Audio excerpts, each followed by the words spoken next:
Have you ever been to an abandoned playground? Did you feel like you weren't alone? Tonight, we uncover a terrifying story of children who played in the dark and never left. Stay till the end if you dare. The playground stood on the edge of a forgotten neighborhood, surrounded by rusting fences and tangled weeds.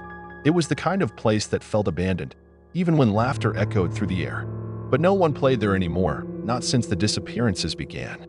Chapter 1. The First Disappearance. It started with Tommy Reynolds. He was the first to vanish. One evening, just before dusk, Tommy's mother let him play at the old playground while she washed from the bench. The metal swing chains creaked under his weight as he pumped his legs back and forth, reaching higher and higher into the twilight sky. She turned her head for just a moment to check her phone, to brush a stray hair from her face, and when she looked back, Tommy was gone. The swing swayed gently, but there was no sign of her son. The police searched for weeks, combing through every corner of the playground and the nearby woods, but there was nothing. No footprints, no struggle, no clues. Just an empty swing moving in the breeze. Then the story started. Chapter 2. Whispers in the Wind. The children who still dared to visit the playground spoke of whispers carried by the wind. A girl named Emily swore she heard someone calling her name when she passed by the rusting merry-go-round. Her little brother, Ben, told their parents he had seen a boy on the monkey bars, swinging effortlessly from rung to rung in the moonlight. But when their father checked, there was no one there. Some of the neighborhood kids began playing a game. Stay on the playground after dark and see who could last the longest. Most of them chickened out when the sun set, but a few brave ones stayed.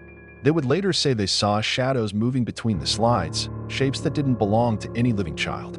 They ran home, breathless and pale, swearing they would never go back. Then another child went missing. Chapter 3. Lucy's Secret. Lucy Harding was always a quiet girl, one who preferred books over friends. She had been obsessed with the playground for weeks, sketching pictures of its rusting structures in her notebook. When her parents asked her why, she would only say, "I like the stories."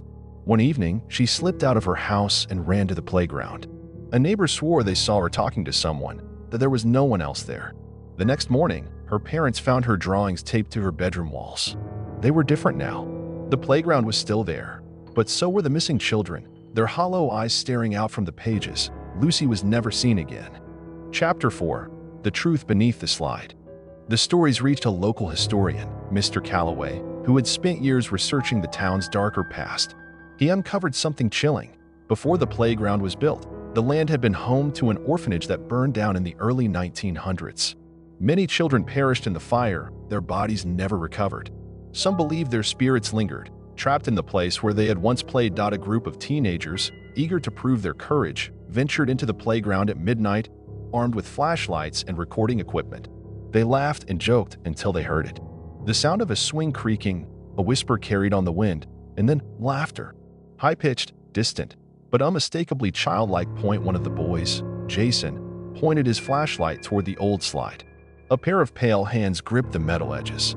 A face, gaunt and hollow, peered down at them with wide, unblinking eyes. The teenagers ran, but Jason tripped.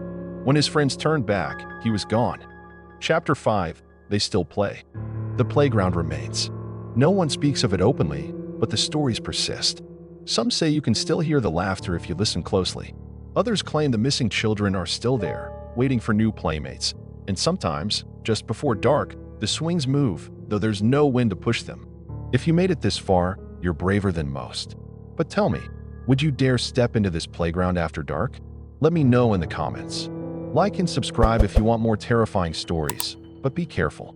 You never know who or what might be watching.